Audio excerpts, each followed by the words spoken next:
चलो good morning everyone. Class start करें। चलो आज का टॉपिक क्या है?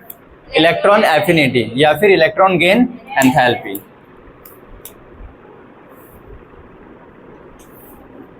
इलेक्ट्रॉन एफिनिटी या फिर इलेक्ट्रॉन गेन एंथैल्पी। देखो इस टॉपिक को बहुत ही आराम से पढ़ाऊंगा और समझते जाना साथ साथ में, थोड़ा सा भी ध्यान इधर उधर मत करना कि क्या चल रहा है क्या नहीं चल रहा है, ठीक है? क्योंकि यहाँ इलेक्ट्रॉन एफिनिटी से अलग क्वेश्चन आता है। अगर ये वर्ड देगा तो आंसर थोड़ा अलग रहता है और ये वर्ड दिया तो आंसर थोड़ा चेंज हो जाएगा। दोनों का मतलब सेम ही है, लेकिन एक में वो एनर्जी से क्वेश्चन पूछता है, एक में ऑर्डर पूछता है। भले ही दोनों चीज़ें सेम है, इसीलिए कंफ्यूजिंग है। अगर वो इलेक्ट्रॉन एफिनिटी देगा तो तुम्हारा हो सकता है आंसर कुछ और रहे, और एनर्जीज में पूछे कि less negative electron, more negative electron gain enthalpy, तो आंसर फ्लिप हो जाता है फिर, ठीक है? इसीलिए चलो अपन ये चीज़ें पढ़ी कि पूरे पीरियोडिक टेबल के 118 एटम कैसे होते हैं न्यूट्रल नॉर्मल कंडीशन में, ठीक है? अगर कोई न्यूट्रल एटम है उसमें मैं इलेक्ट्रॉन, अच्छा उससे मैं इलेक्ट्रॉन निकाल रहा हूँ तो मेरे को कोई एनर्जी लगेगी? बताया था क्यों? क्योंकि न्यूक्लियस पे पॉजिटिव है, सारे इलेक्ट्रॉन पे नेगेटिव चार्ज है, तो सारे नेगेटिव न्यूक्लियस से खिंचा रहे होंगे ना कुछ पावर से।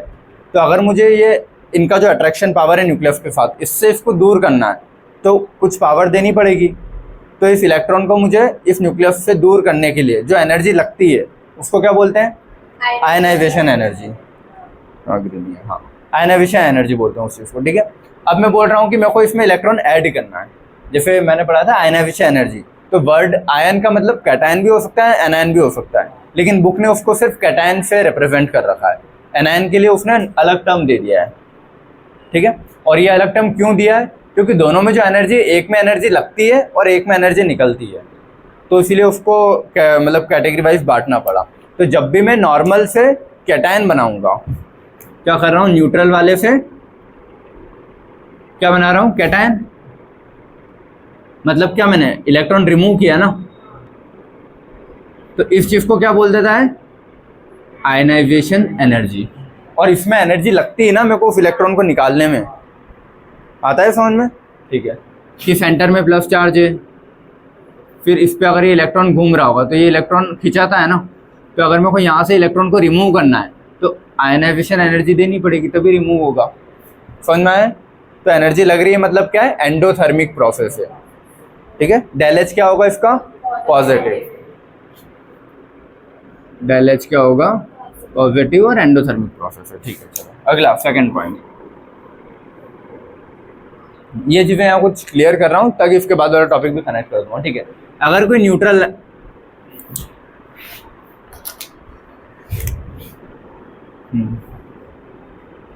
अगर अगला वाला, ठीक है, अगर कोई न्यूट्रल एटम है उसमें मैं इलेक्ट्रॉन क्या कर रहा हूँ? ऐड कर रहा हूँ। तो तुमको बताया था ना, सरिये वाले से याद रखवाया था कि अगर जब भी बॉन्ड, इलेक्ट्रॉन नेगेटिव है कहीं और रखा है मेरे पास, मेरा ये वाला एटम, इस पे प्लस चार्ज है बीच में, मैं वहां से इलेक्ट्रॉन उठा के लेके आया, जैसे वो इसके जैसे होता है ना मैग्नेट में रखते हैं अपन, कि मान लो मैंने एक मैग्नेट रखा, एक मैग्नेट मान लो उस कोने में रखा, तो इतना अट्रैक्शन पता नहीं हो रहा होगा, नहीं हो रहा होगा, बहुत कम, माइन्यूट, लेकिन वो जैसे जैसे इसके पास में आता जाएगा एक टाइम आएगा कि खुद ही खींच लेगा, मतलब उसकी मैग्नेटिक फील्ड में आ जाता है। ये बताया ना? या कोई भी लोहे की कील में दूर से लेके आ रहा हूँ, हो सकता है यहाँ पे आके वो खुद ही खींचा जाए, मतलब उसकी मैग्नेटिक फील्ड या उसकी पावर यहाँ तक थी। ज़्यादा पावर होती तो दूर से खींच लेता, कम होती तो और पास में लाना पड़ता, ठीक है? तो मान लो मैं इलेक्ट्रॉन, ये न्यूट्रल एटम है, कहीं से इलेक्ट्रॉन लेके आ रहा हूँ और इस इलेक्ट्रॉन को मेरे को इस न्यूक्लियस खींचेगा ना उसको, तो अगर उस इलेक्ट्रॉन को मेरे को इस एटम के अंदर बिठाना है या बॉन्ड बनाना है, तो बताया था दो सरिये जुड़ते कब है? जब वो वही बहुत ज़्यादा मैंने उन सरियों को घिसा था ऐसे, ठीक है? और बहुत ज़्यादा घिसने को हीट हुई थी और वो हीट धीरे धीरे रिलीज होगी और वो जुड़ जाएंगे। तो हीट रिलीज हो रही ना बॉन्ड बनने में, ये समझ में आया सरी वाला कॉन्सेप्ट? पक्का? ठीक है कि दो सरियों को अगर जोड़ना है तो वेल्डिंग कर दी, ठीक है? उसके बाद वो हीट रिलीव होने के बाद ही तो चिपकेंगे, जस्ट वेल्ड किया और खींच दूंगा तो अलग हो जाएंगे वो, क्यों? क्योंकि अभी गर्म है लोहा। समझ गया ना ये चीज़? तो इलेक्ट्रॉन को अगर मेरे को न्यूट्रल एटम में बैठाना है तो कुछ ना कुछ एनर्जी वो रिलीज करता है। ये समझ में आया? कुछ एनर्जी रिलीज करता है। या फिर इसको बहुत ही कैसे समझोगे, बेकार एग्जाम्पल है लेकिन समझ लो, दो मैग्नेट चिपकते तो आवाज़ आती है ना टक से, तो साउंड भी तो एक एनर्जी है। तो तुम ऐसे समझ सकते हो, अगर ये नहीं समझ में आ रहा तो, कि जैसे मान लो कोई भी दो चीज़ को अगर मेरे को बॉन्ड बनाना है तो एनर्जी रिलीज होती है। वो एनर्जी किसी भी फॉर्म में हो सकती है, हीट के फॉर्म में, साउंड के फॉर्म में, कोई भी सारी एनर्जीज होती है, ठीक है। तो समझ गए चीज। इसमें क्या लिखना है, अगर न्यूट्रल एटम में मैं इलेक्ट्रॉन ऐड कर रहा हूँ तो हमेशा एनर्जी क्या होगी, रिलीज होगी। ये आया समझ में। और बनेगा क्या, एनायन, ठीक है। कैटायन प्लस होता है, एनायन माइनस होता है, ठीक है, याद रखना। और इस चीज को क्या बोलते हैं,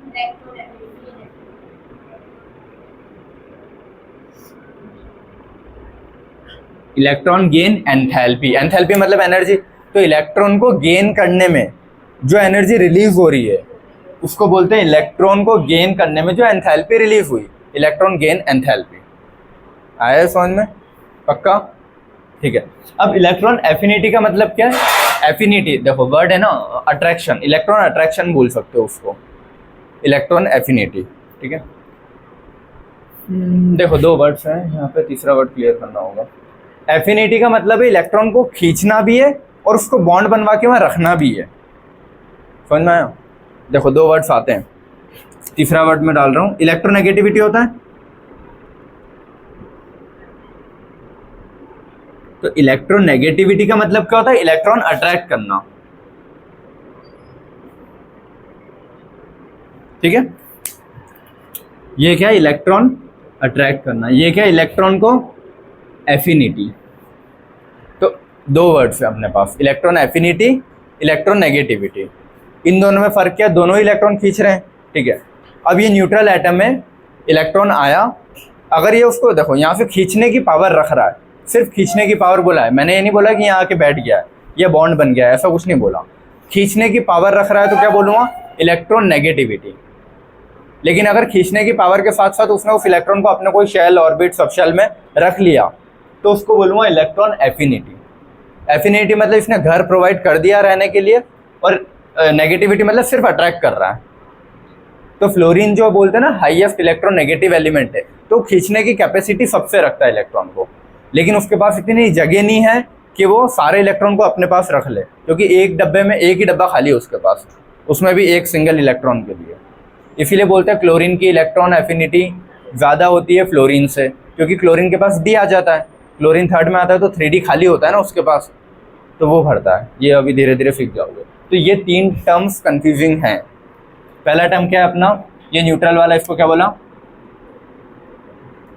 आयनाइजेशन एनर्जी, ठीक है। दूसरे वाले को क्या बोला, इलेक्ट्रॉन एफिनिटी, और इसको क्या बोला, इलेक्ट्रो नेगेटिविटी, नेगेटिविटी, ठीक है। और तीनों में अब मैं एक फाइनल डायग्राम बना के समझा देता हूँ, ठीक है। न्यूक्लियस है, इसका कोई रिंग है, ठीक है। पहले से अगर इसके पास कोई इलेक्ट्रॉन है तो इलेक्ट्रॉन इससे खिंचा रहा होगा, अट्रैक्ट कर रहा होगा, ठीक है। तो इस इलेक्ट्रॉन को मुझे यहाँ से रिमूव करना है, अलग करना है, तो क्या बनेगा, कैटायन बनेगा, ठीक है। तो ये यहाँ से इसको रिमूव करना है, तो जो एनर्जी मैं दे रहा हूँ वो क्या होगी, आयनाइजेशन एनर्जी, और ये क्या बना लेगी, कैटायन बनेगा। ये पहला पॉइंट समझ में आया, ठीक है। अब दूसरा पॉइंट लिखते हैं, ठीक है। अगर मान लो एक इलेक्ट्रॉन यहाँ कहीं रखा है, फॉर एग्जांपल यहाँ कहीं रखा है बाहर, अगर ये उसको सिर्फ अट्रैक्ट करने की पावर रख रहा है, सिर्फ अट्रैक्ट करने की पावर रख रहा है, ठीक है, उसने बैठाया नहीं है कि इलेक्ट्रॉन यहाँ आके बैठ गया, ऐसा कुछ नहीं हुआ है, अट्रैक्ट करने की पावर रख रहा है, तो क्या बोलूँगा मैं इसको, इलेक्ट्रोनेगेटिविटी। इलेक्ट्रोनेगेटिविटी से वो चीज़ बनेगी क्या, एनायन, अगर रख लिया तो, ठीक है। लेकिन चलो एनायन मत लिखो, मत रख लेगा तो उसको फिर नाम अलग बोल देंगे ना, ठीक है। और या फिर सेकंड चीज़, अगर एक इलेक्ट्रॉन, सेकंड अगला ना, ये यहाँ पे है, ठीक है, अगर ये इलेक्ट्रॉन इसे खिंचा भी रहा है, ठीक है, और उसने फिर क्या किया, इलेक्ट्रॉन को यहाँ खींच के यहाँ पे ले भी आया, मतलब इसके शेल में, तो इस चीज़ को मैं क्या बोलता हूँ, इलेक्ट्रॉन एफिनिटी।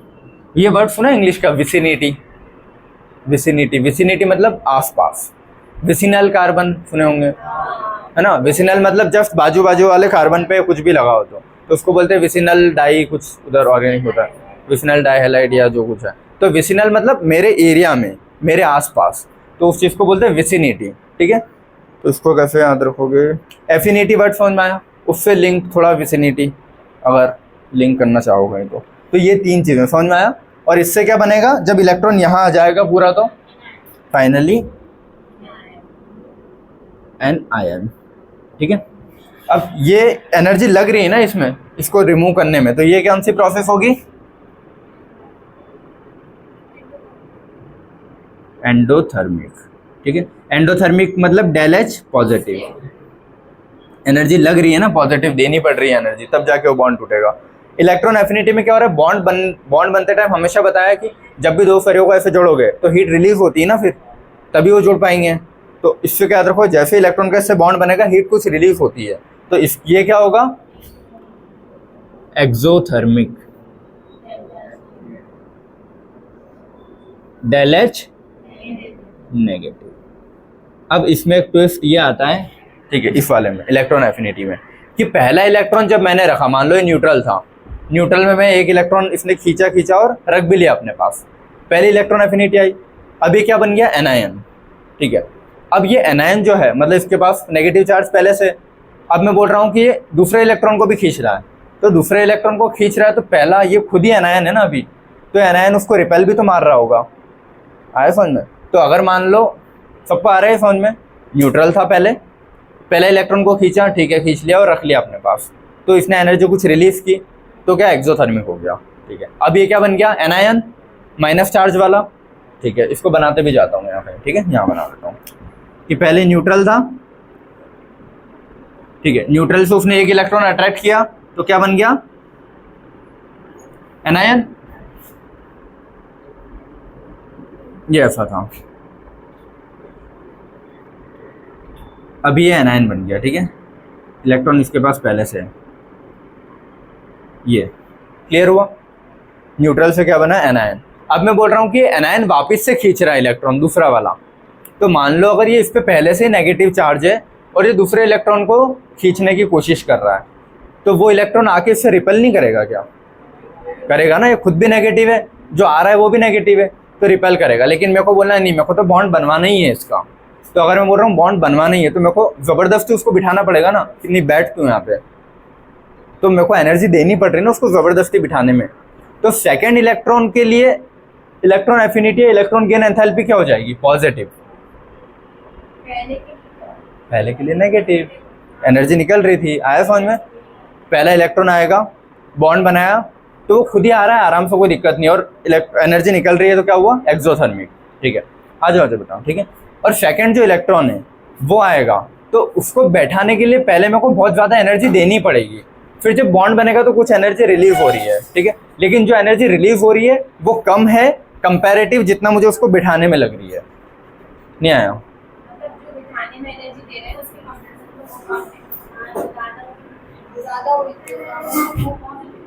एनायन से डबल एनायन, ठीक है।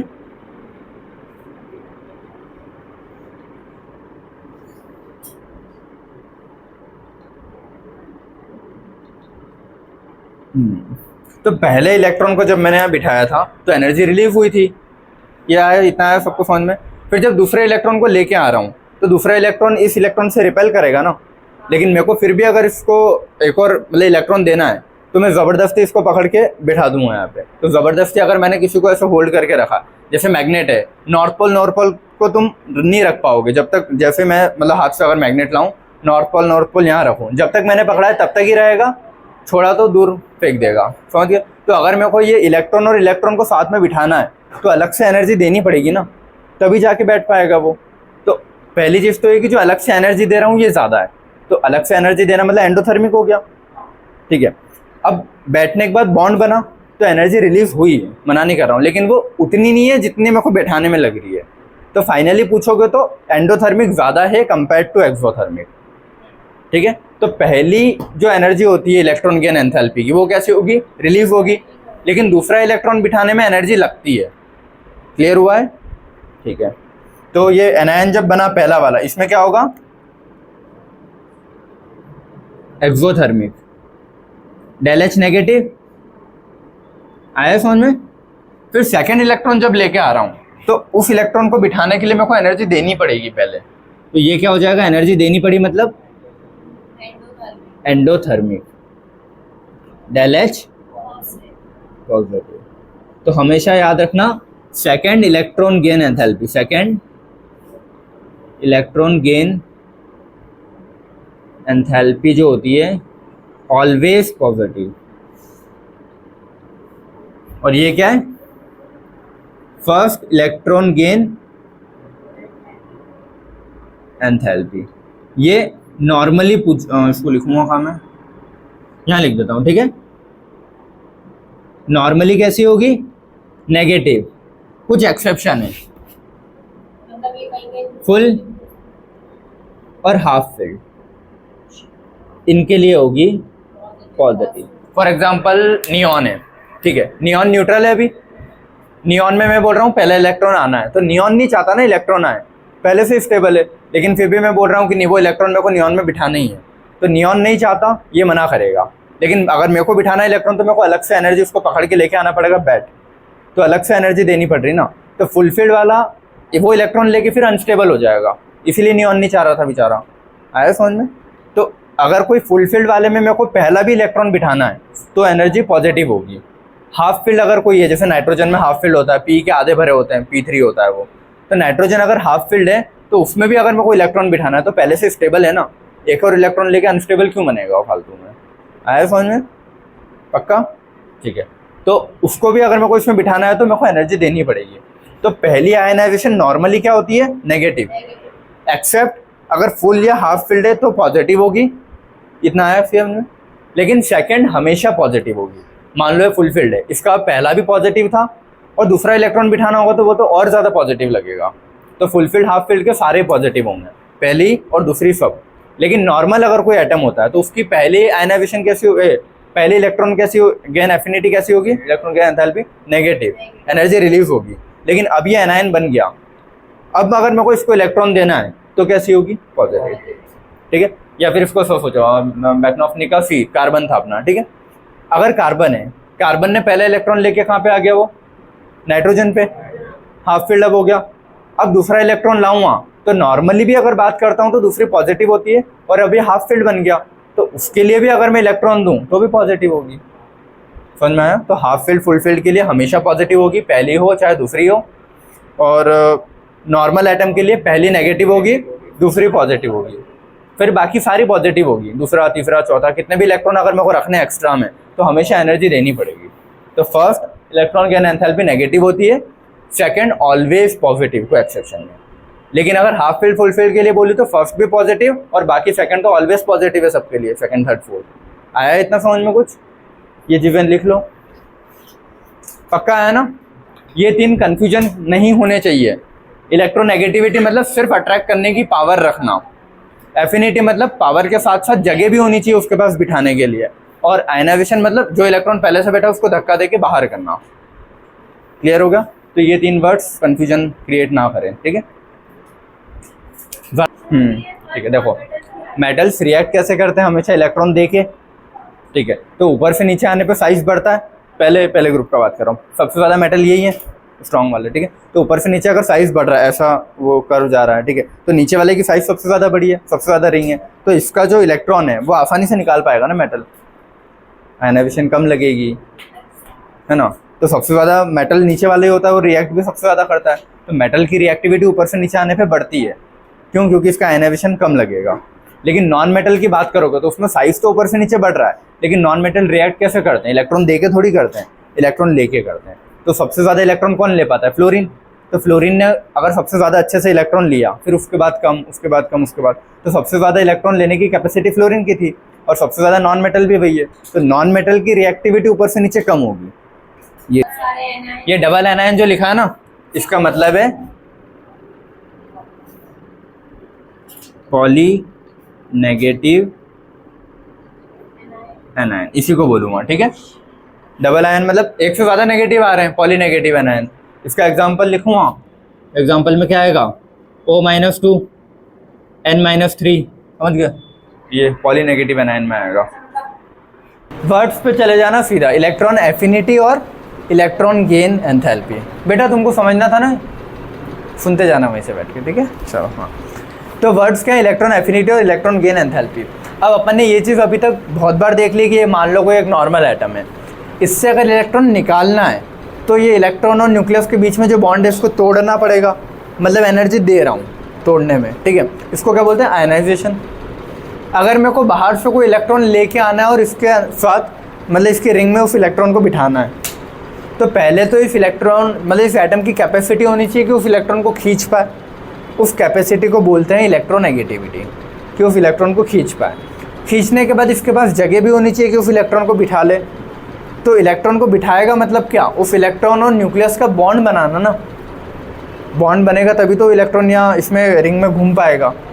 तो ये जो बॉन्ड बन रहा है, हमेशा बॉन्ड बनने में एनर्जी रिलीज होती है, ये याद रहता है कि बॉन्ड फॉर्मेशन में एनर्जी रिलीज होती है, बॉन्ड ब्रेक करने में एनर्जी लगती है, ठीक है।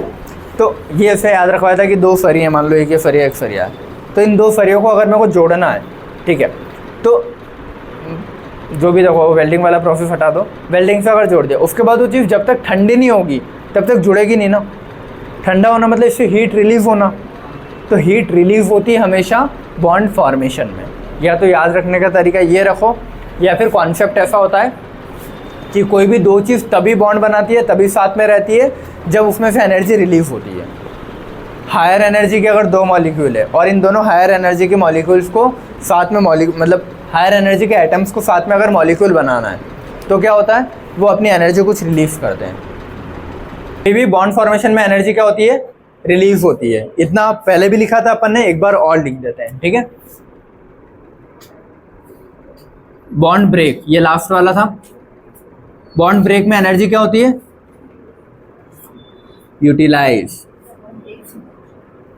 ठीक है। और बनता क्या है, कैटायन, और इसी एनर्जी को क्या बोलते हैं, आयनाइजेशन।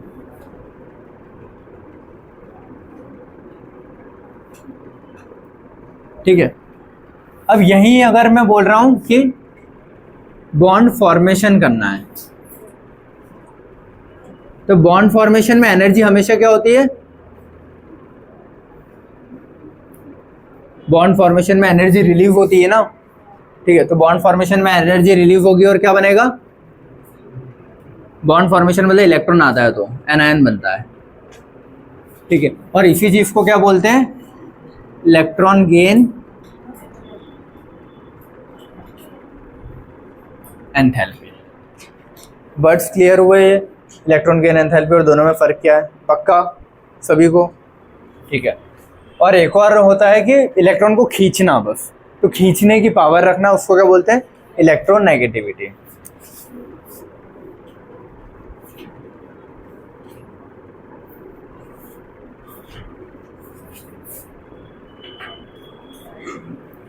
इलेक्ट्रॉन को अट्रैक्ट करने की पावर। इतना समझ गए, कोई डाउट इसमें, पक्का, ठीक है। अब इसको डायग्राम से समझो। अगर ये कोई प्लस चार्ज है, ये उसके आउटर मोस्ट रिंग है, ठीक है। इसमें कोई पहले से इलेक्ट्रॉन है, ये इलेक्ट्रॉन का इस न्यूक्लियस के साथ बॉन्ड है। अगर इस बॉन्ड को मेरे को ब्रेक करना है ना,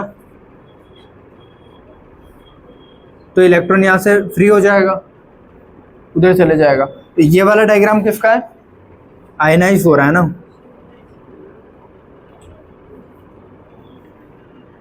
आया अगला डायग्राम,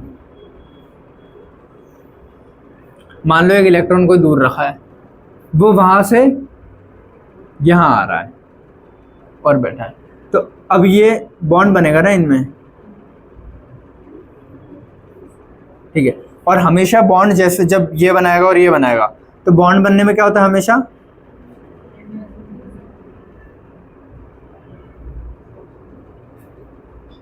एनर्जी रिलीज होती है। ये चीज़ आ गई ना समझ में कि इस डायग्राम से अच्छे से कि एनर्जी यहाँ ऐसे रिलीज होती जाएगी, तब जाके वो बॉन्ड बहुत स्ट्रॉन्ग धीरे धीरे ठंडा होगा और बन जाएगा। क्लियर हुआ। तो आयनाइजेशन ऐसा और ये ऐसा, ठीक है। फिर इसमें क्या चीज़ समझनी थी, इलेक्ट्रॉन एफिनिटी और इलेक्ट्रॉन गेन एंथैल्पी। देखो अब दो चीज़ अपन पढ़ते हैं कि एंडोथर्मिक और एक्सोथर्मिक। एक्सोथर्मिक मतलब हीट रिलीज, एंडोथर्मिक मतलब हीट एब्जॉर्ब। तो मान लो ये बॉन्ड है, इस बॉन्ड को मेरे को ब्रेक करना है, तो एनर्जी दे रहा हूँ ना, ये चीज़ तुमने वो ऐसे कॉइन वाले एक्सपेरिमेंट्स किए होंगे कि एक कॉइन को फिंगर से प्रेस किया टेबल पे और एक कॉइन इस इधर टच रखा और एक इधर से जोर से स्ट्राइक किया दूसरा कॉइन। इस नहीं आता है, ये कॉइन है, इसको मैंने फिंगर से प्रेस किया, इधर एक कॉइन रख दिया और यहाँ से मैंने एक दूसरा कॉइन ऐसा फेंका, ये ऐसा रखा, ये इसके टच में, और यहाँ जैसे इसको ऐसे मारूंगा ना, ये मैंने जैसे उंगली से ऐसे दिया तो कुछ एनर्जी इसके पास चली गई उंगली वाली, वो एनर्जी लेके दौड़ के इसको टकराया। तो ये तो मैंने प्रेस कर रखा है ना उंगली से, तो इसके धक्का लगने की वजह से उधर नहीं जाएगा, एनर्जी ट्रांसफ़र की वजह से जाएगा कि जो एनर्जी मैंने इसको दी वो इस पर टकराएगी, इससे इसमें आ जाएगी, और ये कहाँ पहुँच जाएगा फिर, ये यहाँ आ जाता है। पता है ना ये चीज़, कॉइन रख के ऐसे मारते कौन कितनी दूर तक पहुँचाता है, नहीं खेला तुमने? अरे हो ना, अरे कैसे लोग हो। हाँ, ये चीज़ तो देखी होगी यार, ऐसा नहीं होता है ना। ठीक है, आज जाके कर लेना, 2-3 सिक्के लेना, रखना एक बीच में, ऐसे जोर से मारना, जितनी जोर से मारोगे उतनी दूर ये आगे वाला कॉइन फेंकाएगा, और जिस डायरेक्शन में मारोगे उस डायरेक्शन में। ठीक है, हाँ कर ले, ये कर ले, ये कर भाई। तो वो पेन फाइट वाला नहीं, ये वाला। ठीक है, अरे इसमें तो तुम पूरे पेन को खसका रहे हो ना, मैं बोल रहा हूँ एक को मैंने वहीं होल्ड करके रख रखा है। ठीक है, कि उसको तुम देखोगे नहीं कि वो बिल्कुल पोजीशन मूव नहीं किए, मतलब एनर्जी ट्रांसफर हो रही है ना, ये बोल रहा हूँ। या फिर ये वाला था एग्जाम्पल, मैं भूल जाता हूँ। ठीक है, कंचे खेलते हैं तो उसमें ये ना कि एक कंचे मैंने ये इस उंगली में लिया और उसको फेंका, थ्रो किया, तो फोर्स लगाया ना उस कंचे पे, वो कंचा वो फोर्स लेके दूसरे कंचे पे टकराया, और ये वाला यहीं रह जाएगा और वो वाला आगे जाएगा। तो इसने क्या किया, फोर्स उसको दिया और वो फोर्स लेके भाग गया आगे। तो यही चल रहा है ना कि एनर्जी ट्रांसफ़र हो रही है। तो यहाँ पे भी क्या हो रहा था, कहाँ हो रही थी एनर्जी ट्रांसफ़र, हाँ बॉन्ड में। तो मैंने बोला कि अगर ये इलेक्ट्रॉन का न्यूक्लियस से बॉन्ड बना है और जैसे ही मैंने इसको एक घूसा मारा तो ये एनर्जी लेके आ रहा है ना, और जैसे उस पर टकराया इसके बीच के बॉन्ड पे, तो ये उस बॉन्ड में एनर्जी जाएगी और बॉन्ड टूट जाएगा। समझ में आया? तो एनर्जी लग रही है ना इस बॉन्ड को तोड़ने में, तो क्या होगा, एंडोथर्मिक। ठीक है, एंडोथर्मिक कौन सा होगा, ये वाला बॉन्ड ब्रेक में। बॉन्ड ब्रेक में एनर्जी यूटिलाइज होगी, और इसको यहाँ लिख देता हूँ मैं ना, एंडोथर्मिक। और एंडोथर्मिक के लिए सिंबल क्या लिखते हैं, डेल एच पॉजिटिव, मतलब एनर्जी लगी है। ठीक है, अब मैं बोल रहा हूँ कि मेरे को अगर एक इलेक्ट्रॉन आता है इधर से चल के, ठीक है, उसको इस न्यूक्लियस से बॉन्ड बनाना है, तो धीरे धीरे इनका बॉन्ड बनेगा। ठीक है, और ये बॉन्ड फिर धीरे धीरे ठंडा होगा, तो एनर्जी रिलीज करता है ना, सुनना है पक्का? ठीक है, तो जो एनर्जी रिलीज हो रही है ये एक्सोथर्मिक है ना, एनर्जी रिलीज बाहर, तो बॉन्ड बनने में हमेशा एनर्जी रिलीज होती है, पक्का? ठीक है, तो ये क्या होगा, एक्सोथर्मिक डेल एच नेगेटिव, कौन सा वाला, ये, और ये ऐसा होगा। ठीक है, अभी जो नेगेटिव वाला वर्ड है ना, ये यहाँ पे सबसे ज़्यादा कंफ्यूजिंग है। इलेक्ट्रॉन एफिनिटी से सबसे ज़्यादा जो तुमको कंफ्यूजिंग क्वेश्चन आएंगे वो ये आएंगे, more negative, less negative, more positive, less positive, यहाँ कंफ्यूज होते हो। तो देखो, अगर कोई पहले से स्टेबल है तो वो नहीं चाहता ना बॉन्ड बनाना, क्यों ही चाहेगा एक और एक्स्ट्रा इलेक्ट्रॉन आके उनके बीच में 8 इलेक्ट्रॉन को 9 करे, या फिर एक्स्ट्रा रिंग में इलेक्ट्रॉन रखे, नहीं चाहता। तो अगर कोई मान लो पहले से स्टेबल है, उसमें मेरे को इलेक्ट्रॉन से बॉन्ड बनवाना है, तो जितनी एनर्जी रिलीज नहीं हो रही उससे ज़्यादा तो मेरे को उसको वहाँ बिठाने में लगेगी कि नहीं भाई तू यहीं बैठ। तो एनर्जी लग रही है ना उसको रोकने में वहाँ पे। समझ आई ये चीज़ कि अगर कोई पहले से एटम स्टेबल है, या तो उसके फुल फील्ड में स्टेबल है चाहे हाफ फील्ड में, तो वो नहीं चाहता कि वो कोई भी इलेक्ट्रॉन से बॉन्ड बनाए, वरना अनस्टेबल हो जाएगा। आया समझ में? ठीक है, तो मान लो अगर उस इलेक्ट्रॉन को फिर भी मैं बोल रहा हूँ कि नहीं तुम जाके बैठो और बॉन्ड बनाओ, तो अगर फिर भी वो बॉन्ड बना रहा है तो मेरे को ज़बरदस्ती उसको लेके आके बिठाना पड़ रहा है ना, मतलब एनर्जी देनी पड़ रही है कि नहीं बैठ। ठीक है, तो यहाँ पे तो इलेक्ट्रॉन ने बॉन्ड बनाया तो हुआ तो यहाँ भी इलेक्ट्रॉन एफिनिटी, लेकिन इस इलेक्ट्रॉन एफिनिटी में एनर्जी लगानी पड़ रही है। लेकिन अगर कोई मान लो हाफ फिल फुल फिल नहीं है, नॉर्मल है कोई सा भी रैंडम, उसमें अगर इलेक्ट्रॉन आता है तो उसमें एनर्जी रिलीज होती है। तो नॉर्मल होता है तो क्या होता है, एनर्जी रिलीज। ठीक है, लेकिन अगर भाई हाफ फील्ड या फुल फील्ड होता है तो उसमें एनर्जी देनी पड़ती है उस इलेक्ट्रॉन को वहाँ बिठाने के लिए। तो उसमें एनर्जी कैसी होती है, लगती है। तो जब हाफ फिल्ड फुल फिल्ड की बात करोगे तो इलेक्ट्रॉन गेन एंथैल्पी कैसी जाएगी, पॉजिटिव आया। और नॉर्मली किसी के भी एटम के बारे में बोलोगे तो कैसी जाती है, नेगेटिव। ठीक है, अब जो मैंने क्या बोला, नॉर्मल वाले में नेगेटिव जा रही है, इतना समझ में आया। एटम में इलेक्ट्रॉन आया, ठीक है, आया बैठा, बॉन्ड बनाया, एनर्जी रिलीज, ठीक है। अब ये एनायन बन गया ना। अब मैं बोल रहा हूँ सेकंड इलेक्ट्रॉन भी लेके आना है मेरे को, उसको भी बिठाना है। तो मान लो सेकंड इलेक्ट्रॉन में लेके आया, तो ये वाला इलेक्ट्रॉन उसको धक्का नहीं देगा क्या, माइनस है ना इस पूरे एटम पे अब चार्ज। पहले m था, अब क्या हो गया, m माइनस बन गया, एक इलेक्ट्रॉन आ गया। अब मैं बोल रहा हूँ इसको मेरे को एक और इलेक्ट्रॉन देना है, m-2 करना है। तो ये वाला इलेक्ट्रॉन इसको धक्का दे रहा है ना, लेकिन फिर भी मेरे को अगर बॉन्ड बनाना है तो मैं इसको अलग से एनर्जी दे के पकड़ के बिठाऊंगा नहीं, बैठ। तो अलग से एनर्जी लगी ना इसको बिठाने में, और फिर बॉन्ड बना। तो सेकेंड इलेक्ट्रॉन एफिनिटी क्या होगी, इलेक्ट्रॉन गेन एंथैल्पी पॉजिटिव। ठीक है, ये मैं लिख के बताता हूँ थोड़ा। देखो, अगर कोई नॉर्मल न्यूट्रल एटम है, ठीक है, चार्ज वाला नहीं है, तो नॉर्मल न्यूट्रल एटम में फर्स्ट इलेक्ट्रॉन को लाने में, फर्स्ट इलेक्ट्रॉन गेन करने में एनर्जी क्या होगी, रिलीज। समझ में आता है ना, मतलब क्या होगा, नेगेटिव होगी ना, डेल एच नेगेटिव होगी। या फिर मैं बोलूँ कि इलेक्ट्रॉन गेन एंथैल्पी कैसे होगी, नेगेटिव। एनर्जी रिलीव हो रही पहले इलेक्ट्रॉन का लाने में। अब मान लो पहला इलेक्ट्रॉन ले आया, सेकेंड इलेक्ट्रॉन लाने में, सेकेंड इलेक्ट्रॉन लाना मतलब क्या हो गया, अगर ये m था, ये m, तो ये m माइनस होगा ना, पहले से m माइनस, उसमें सेकेंड इलेक्ट्रॉन लेके आ रहा हूँ, आया समझ में। तो सेकेंड इलेक्ट्रॉन लेके आना मतलब वो रिपेल कर रहा होगा ना पहला वाला, तो ज़बरदस्ती इसको लाके बिठाना पड़ेगा। तो ज़बरदस्ती लाके बिठा रहा हूँ तो मेरे को एनर्जी लग रही है ना उसमें, जितनी रिलीव नहीं हो रही होगी उससे ज़्यादा लग रही है, ठीक है। Energy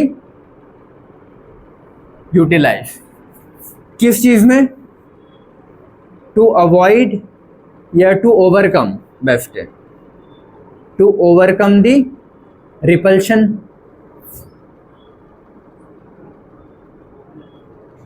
between the electron. Electron कौन सा समझ गया ना, इनकमिंग इलेक्ट्रॉन एंड पहले वाला इलेक्ट्रॉन, क्लियर है, ठीक है। तो सेकेंड इलेक्ट्रॉन को लाने में एनर्जी लग रही है, तो यहाँ पे डेल एच क्या हो जाएगा, पॉजिटिव। तो इसकी इलेक्ट्रॉन गेन एंथैल्पी क्या होगी, पॉजिटिव होगी ना, क्लियर है। लेकिन यही बात अगर मैं यही बात मैं करता हूँ बी, एक और दूसरी चीज़ के लिए, ठीक है। ये पेन अच्छा चलेगा। अगर ये बात मैं कर रहा हूँ, मान लो कोई हाफ फील्ड है या फिर फुल फील्ड है किसी भी चीज़ का, या तो हाफ फील्ड है या फुल फील्ड है पहले से, ठीक है, फुल फील्ड एटम है, उसके लिए फर्स्ट इलेक्ट्रॉन को गेन करना भी उसके लिए बेकार ही है ना। क्यों ही चाहेगा वो कि मैं अनस्टेबल हूँ, तो एटम तो नहीं चाहता, फिर भी अगर मेरे को इलेक्ट्रॉन रखना है तो ज़बरदस्ती रखना पड़ रहा है ना। तो फर्स्ट इलेक्ट्रॉन गेन करने में इसमें क्या होगा, एनर्जी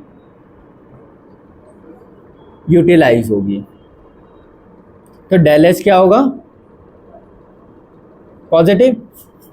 और अगर सेकेंड की बात करूंगा,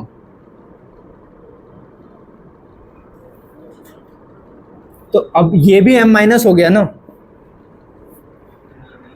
तो m माइनस में तो मैंने पहले ही बोला है कि पहले तो स्टेबल था, तुमने एक इलेक्ट्रॉन देके उसको अनस्टेबल कर दिया, फिर तुम बोल रहे हो एक और इलेक्ट्रॉन लेके आना है, तो इसका माइनस रिपल भी तो कर रहा है ना।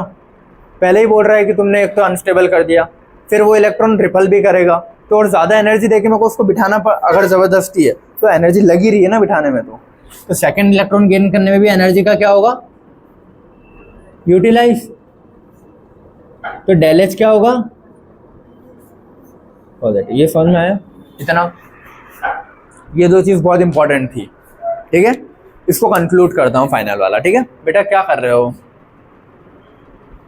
अगर ये नॉर्मल एटम है, ठीक है, न्यूट्रल मतलब कुछ हाफ फिल फुल फिल नहीं है, नॉर्मल है, या तो इसके पी में 2 भरे हैं या 4 भरे हैं, 5 भरे हैं, कुछ भी ऐसा वाला है, ठीक है।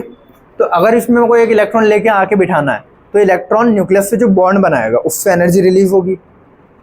पहला इलेक्ट्रॉन लाने में एनर्जी रिलीज हो रही, तो इसको क्या बोलता हूँ, इलेक्ट्रॉन को गेन करने में जो एंथैल्पी का मतलब एनर्जी होता है, तो उस इलेक्ट्रॉन को गेन करने में जो एनर्जी या एंथैल्पी रिलीज हो रही है इसको क्या बोलते हैं, इलेक्ट्रॉन गेन एंथैल्पी।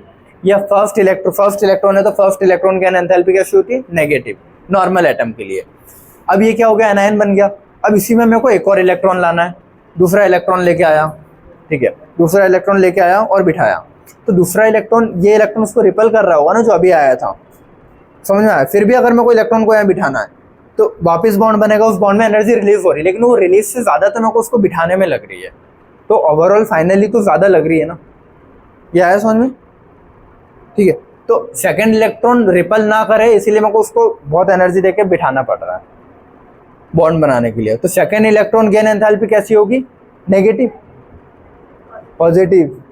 पॉजिटिव होगी ना, ठीक है। तो याद रखना, फिर नॉर्मल एटम में पहले इलेक्ट्रॉन गेन एंथैल्पी नेगेटिव, दूसरे को बिठाने में माइनस माइनस रिपल करेगा, जबरदस्ती बिठाना है तो पॉजिटिव, ठीक है। लेकिन अगर कोई हाफ फील्ड या फुल फील्ड है तो हाफ फील्ड पहले से खुश है, अगर इलेक्ट्रॉन आएगा तो अनस्टेबल हो जाएगा ना, तो ये नहीं चाहता अनस्टेबल हो, लेकिन फिर भी मेरे को अगर इलेक्ट्रॉन बिठाना है तो अलग से एनर्जी देके बैठते हैं, तो ज़्यादा एनर्जी दी ना मैंने उसको बिठाने में।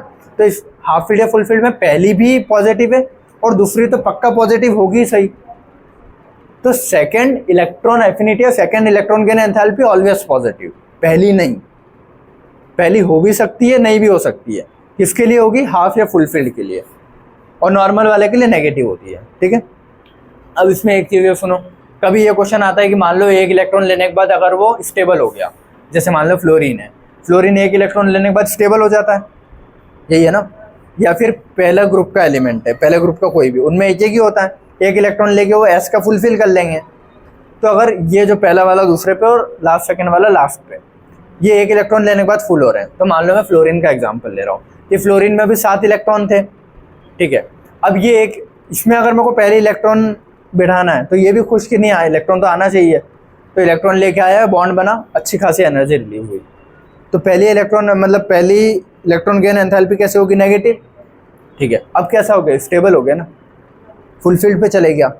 तो फुल फील्ड में तो सेकेंड इलेक्ट्रॉन अगर लेके आऊँगा तो फुल फील्ड का रीज़न भी सेटिस्फाई करता है कि पॉजिटिव ही होगी, और पहले से एक इलेक्ट्रॉन है एक्स्ट्रा वाला तो वो रिपेल भी तो करेगा ना, तो भी पॉजिटिव। तो दोनों ही रीज़न सेकेंड को पॉजिटिव पे ही डाल रहे हैं, तो सेकेंड तो हमेशा पॉजिटिव होगी ना, सेकेंड को तुम नेगेटिव कर ही नहीं सकते कभी, क्योंकि एक इलेक्ट्रॉन आ चुका है तो वो पक्का रिपेल करेगा। अब वो चाहे फुल में आया हो, हाफ में आया हो, नॉर्मल में आया हो, पक्का रिपेल करेगा। तो सेकेंड तो ऑलवेज पॉजिटिव। आया समझ में क्या बोला। तो सेकेंड लिखें, ये यहाँ लिखते हैं, ठीक है, हाँ ठीक है। सेकेंड इलेक्ट्रॉन एफिनिटी चलेगा ना, चलो। Second electron gain enthalpy always positive, ठीक है ना। और फर्स्ट हो भी सकती है, नहीं भी हो सकती है, ठीक है। किसके लिए होगी, नॉर्मल वाले के लिए, और हाफ या फुल फील्ड होगा तो नहीं होगी। इतना क्लियर हुआ, डेफिनेशंस क्लियर हुई, ठीक है। और एक्सोथर्मिक एंडोथर्मिक क्लियर हो गया, ये हो गया, ठीक है। फर्स्ट सेकंड थर्ड फोर्थ, ठीक है, सारी चीज बताना है। एक वर्ड है इलेक्ट्रॉन एफिनिटी, दूसरा वर्ड क्या है, इलेक्ट्रॉन गेन एंथैल्पी। तो हमेशा अभी तक जो भी चीज़ अपन पढ़ते हैं पॉजिटिव वाले वर्ड्स पढ़ते हैं कि जो जितना ज़्यादा पॉजिटिव में नंबर वो उतना ज़्यादा होता है, लेकिन यहाँ पे जो जितना ज़्यादा नेगेटिव में वो उतना ज़्यादा होगा। इलेक्ट्रॉन एफिनिटी, देखो इलेक्ट्रॉन को गेन करने पे तो एनर्जी रिलीज हो रही है, और ये एनर्जी नेगेटिव में रिलीज हो रही है, माइनस बोल रहे हैं ना एक्सोथर्मिक है। तो अगर कोई बहुत ही स्ट्रॉन्ग बॉन्ड बनाता है तो उतनी ज़्यादा एनर्जी रिलीज होगी, मतलब उतनी ज़्यादा नेगेटिव में रिलीज होगी, समझ में ना। तो अगर किसी की इलेक्ट्रॉन एफिनिटी बहुत ज़्यादा है तो उसकी वैल्यू उतनी ही नेगेटिव होगी।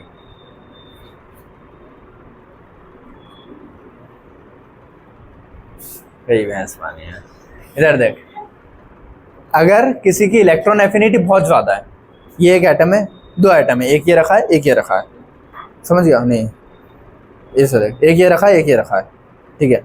एक इसको इलेक्ट्रॉन चाहिए, एक इसको इलेक्ट्रॉन दे रहा हूँ, और मान लो इसमें से ये वाला एटम बहुत जल्दी इलेक्ट्रॉन को खींच पा रहा है या बहुत स्ट्रॉन्ग बॉन्ड बना पा रहा है, या फिर मान लो इसकी इलेक्ट्रॉन नेगेटिविटी ज़्यादा है, इसकी इलेक्ट्रॉन नेगेटिविटी कम है, समझ गया।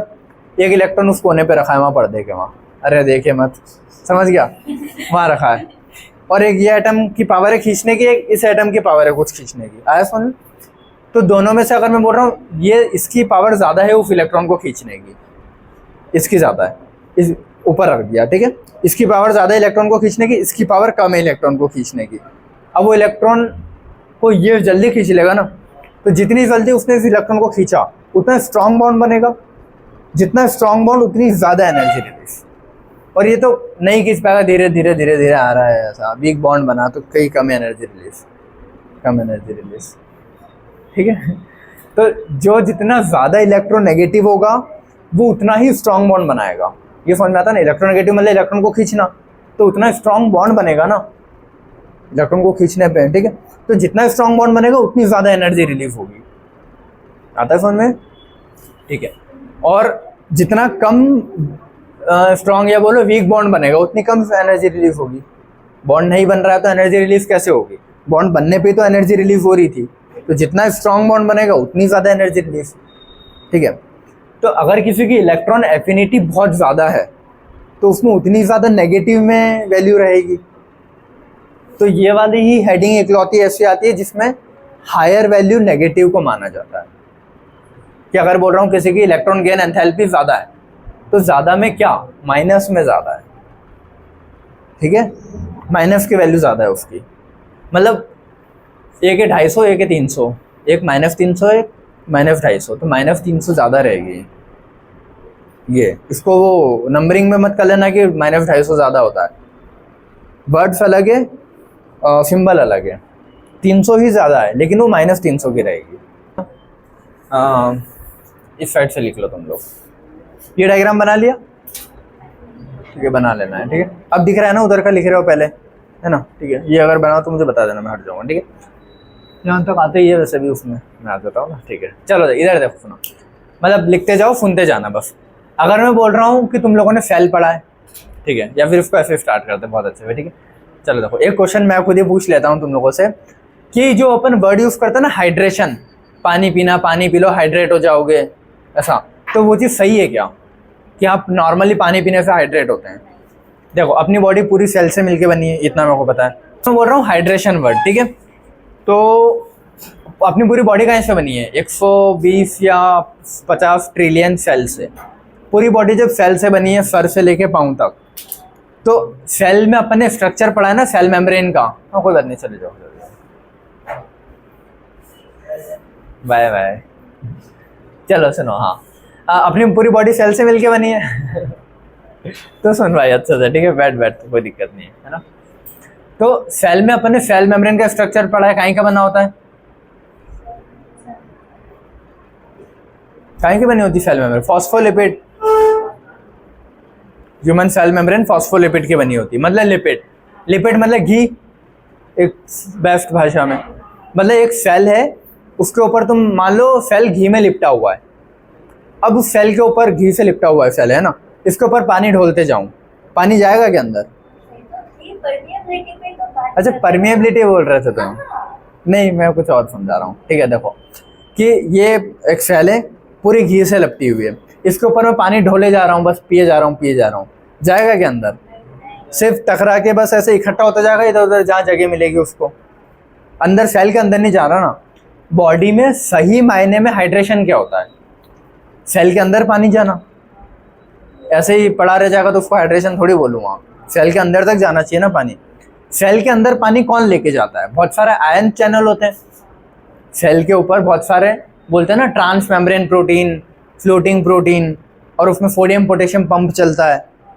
तो ऐसे और भी बहुत सारे पंप होते हैं, कैल्शियम पंप होता है, मैग्नीशियम पंप, ऐसे अलग अलग चलते रहते हैं, ठीक है। तो जब ऐसे बहुत सारे पंप्स चलते हैं तो वही क्या करते हैं, आयन्स को इधर से इधर हेरा फेर करते हैं। तो पानी कभी भी, ये चीज़ अपन या तो जब तुम कौन सा एक्सक्रीशन वाला चैप्टर पढ़ोगे तो उसमें पढ़ते हैं कि नमक के पीछे पीछे पानी जाता है, पढ़ते हो?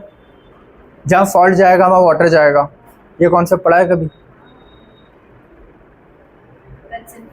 जैसे मान लो बारिश का मौसम है, नमी होती है, नमक क्या करता है, नमी को एब्जॉर्ब कर लेता है, फिर थोड़ा गीला गीला सा ऐसा सॉलिड मासेस जम जाते हैं नमक के, घर में भी देखा होगा, ठीक है ना, कि नमक में पानी मतलब वो एब्जॉर्ब कर लेता है, हवा में जितना भी मॉइस्चर रहता है उसको नमक एब्जॉर्ब कर रहा है। मतलब नमक क्या करता है, अपने पीछे पीछे पानी को खींचता है।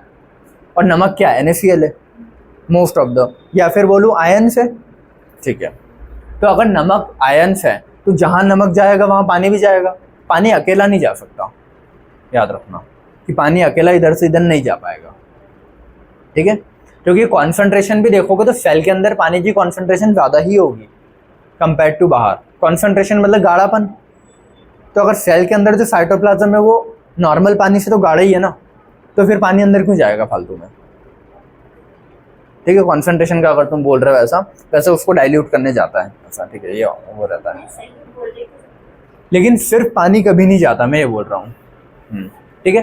तो हमेशा आयन्स जाते हैं पानी के साथ। तो जब भी अपन पानी पीते हैं नॉर्मली, तो मान लो अगर एक शेल बनाई मैंने, इस शेल पे पानी ढुल रहा है, किसी इंसान ने पिया, तो ये तो पानी बाहर ही ढुल जाएगा ना। शेल के अंदर अगर पानी पहुंचाना है तो नमक वाला आयन चैनल होना चाहिए।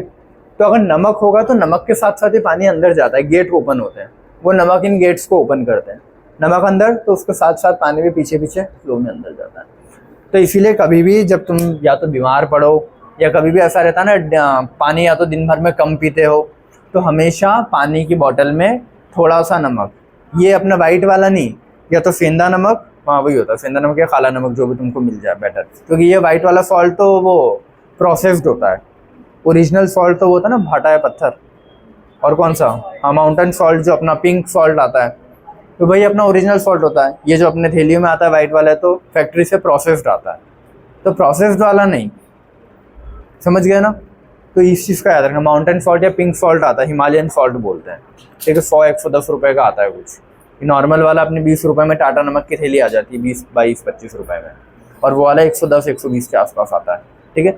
तो वो सॉल्ट ला के रख लो, बहुत क्रिस्टल्स आते हैं उसमें अच्छे खासे, दिन के सिर्फ तुम 3-4 क्रिस्टल भी बॉटल में ऐसे डाल के रख दोगे ना, और वो पानी पियोगे, तो तुमको फिर भी हाइड्रेटेड फील होगा। हमेशा याद रखना कि थोड़े थोड़े दिनों में पानी, मतलब बॉटल में थोड़ा बहुत नमक डाल लेना चाहिए, ताकि बॉडी हाइड्रेट, क्योंकि सुबह से शाम तक कितनी बॉटल पानी पी लेते होंगे तुम, बता दो। मैं तो शायद एक भी नहीं पी पाता ढंग से, ये फालतू की बातें हैं, सर्दिया गलती है तो ये ऐसा कुछ नहीं होता, बात माना है ना। ये जितनी चीज़ें इधर उधर की है ना, ये सब फालतू, ये अपने इस नमक से दिक्कत देता होगा वाइट सॉल्ट, लेकिन हिमालयन सॉल्ट नहीं देता इतना। अगर खा रहे हैं तो ब्लड प्रेशर बढ़ेगा, श्योर नहीं है। अगर वो खाने के बाद ब्लड में ही रहा तो बढ़ेगा। अगर मान लो अपन ने खाया, बॉडी को जितना लग रहा है ठीक है, और जितना एक्स्ट्रा है अगर बॉडी ने बाहर फेंक दिया, तो काहे का ब्लड प्रेशर बढ़ेगा। सॉल्ट बॉडी में रुक रहा है किसी रीज़न से, कोई तो रीज़न ऐसा है जो उसको ब्लड में रोक के रख रहा है, इसीलिए ब्लड प्रेशर बढ़ रहा है। तो salt retention causes blood pressure, ना कि सॉल्ट इनटेक, कि हाँ तुम नमक खाओगे तो पक्का ब्लड प्रेशर बढ़ेगा। बॉडी अगर नॉर्मल होगी, तुम खाते जाओ, बॉडी बाहर फेंक देगी, उसमें क्या हो गया। लेकिन अगर कोई छोटी मोटी कुछ दिक्कत जो भी रहती है, अगर वो दिक्कत रही और सॉल्ट रिटेंशन हुआ कि ब्लड में ही रहा सॉल्ट, तो ज़रूर ब्लड प्रेशर बढ़ेगा। समझ में आई ये चीज़ है। इस पर एक पूरी बुक लिखी है, एक कोई डॉक्टर है, जेम्स पता नहीं कोई तो है ऐसा, उसकी है। मैंने बुक नहीं पढ़ी लेकिन बुक लेना है, उसकी पढ़ना है मेरे को, ऐसा कुछ अच्छी बुक का नाम है ऐसा। मेरे पास वैसे 300 से 500 स्क्रीनशॉट्स के आसपास रखे अलग अलग बुक्स के, ऐसा जो मेरे को मन है कि पढ़ने का, लेकिन टाइम है। और 8-10 बुक मैंने खरीद रखी है कि हाँ जब भी टाइम मिलता है कभी कभी पढ़ लेता हूँ। अपन ने इलेक्ट्रॉन एफिनिटी समझ लिया क्या होता है अच्छे से। इलेक्ट्रॉन एफिनिटी का मतलब क्या है, कोई भी एक एटम है वो दूर वाले इलेक्ट्रॉन को खींच के अपनी शेल या सब शेल या ऑर्बिट जो भी जहाँ पे उसके पास जगह है आउटर मोस्ट शेल में रख रहा है। तो आउटर मोस्ट शेल में जब इलेक्ट्रॉन रखेगा तो इलेक्ट्रॉन और न्यूक्लियस का बॉन्ड बनेगा, तो उस बॉन्ड बनने में जो एनर्जी रिलीज हो रही है वो एनर्जी क्या है, इलेक्ट्रॉन एफिनिटी। और ये एनर्जी रिलीज हो रही है मतलब डेल एच नेगेटिव, मतलब ये एनर्जी नेगेटिव में रिलीज हो रही है, ठीक है। तो जो जितना ज्यादा स्ट्रॉन्ग बॉन्ड बनाएगा उसमें उतनी ज्यादा नेगेटिव में एनर्जी रिलीज होगी, मोर नेगेटिव होगी। क्लियर है, ठीक है। अब टॉपिक अपना ये था